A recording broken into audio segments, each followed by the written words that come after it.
एक खबर आई कि इजराइल ने कतर पर हमला किया। कतर में छिपे हमास के नेताओं को मारने के लिए इजराइल ने ये एयर स्ट्राइक की।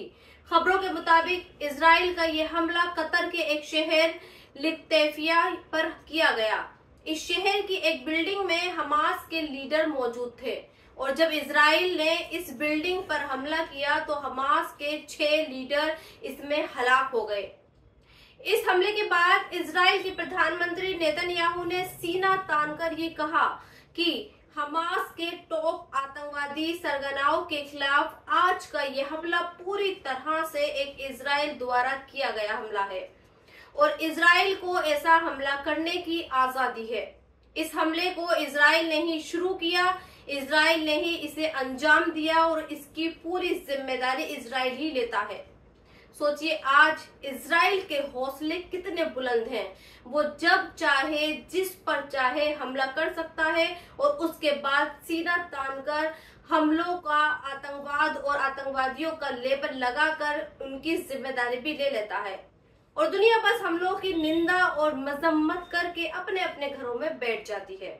जैसे आज कतर बैठ गया है और सिर्फ यही नहीं, कतर पर अमेरिका ने एक और इल्जाम लगा दिया है। व्हाइट हाउस की तरफ से ये कहा गया है कि इजराइल के हमलों की जानकारी अमेरिका ने कतर को हमला होने से ठीक 10 मिनट पहले तक दे दी थी।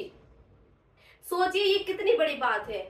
जिस देश की इकोनॉमी आसमान छू रही है, जहां पैसा भरपूर है, वो अपने देश पर हुए हमलों की जानकारी होने के बाद भी नहीं रोक पाया और उसकी तरफ से आज ये बयान दिए जा रहे हैं कि इजराइल ने जिन हथियारों से एयर स्ट्राइक की, उस एयर स्ट्राइक को उसका एयर डिफेंस सिस्टम डिटेक्ट ही नहीं कर पाया। खैर, इस पर डोनाल्ड ट्रंप का भी एक ताजा बयान सामने आया है और अब उन्होंने ये कहा है कि इजराइल ने उन्हें नहीं बताया था कि वो हमला करने वाला है, लेकिन अब जबकि ये हमला हो गया है तो उन्हें इस हमले पर कोई ताज्जुब भी नहीं है। और ट्रंप के मुताबिक ऐसा इसलिए है क्योंकि मिडिल ईस्ट के सारे मुस्लिम देश इजराइल के दुश्मन हैं, ऐसा ट्रंप कह रहा है। और जानते हैं क्यों कह रहा है? क्योंकि आज यही मुस्लिम मिडिल देश अमेरिका और इजराइल से मिलकर पिट भी रहे हैं और पिटाई भी दे रहे हैं। खुद कतर ने आज ये बात कबूली है कि उसने अमेरिका को कतर में एयरबेस बनाने के लिए 1.5 ट्रिलियन डॉलर का सौदा किया ताकि उसके देश को अमेरिका महफूज कर सके।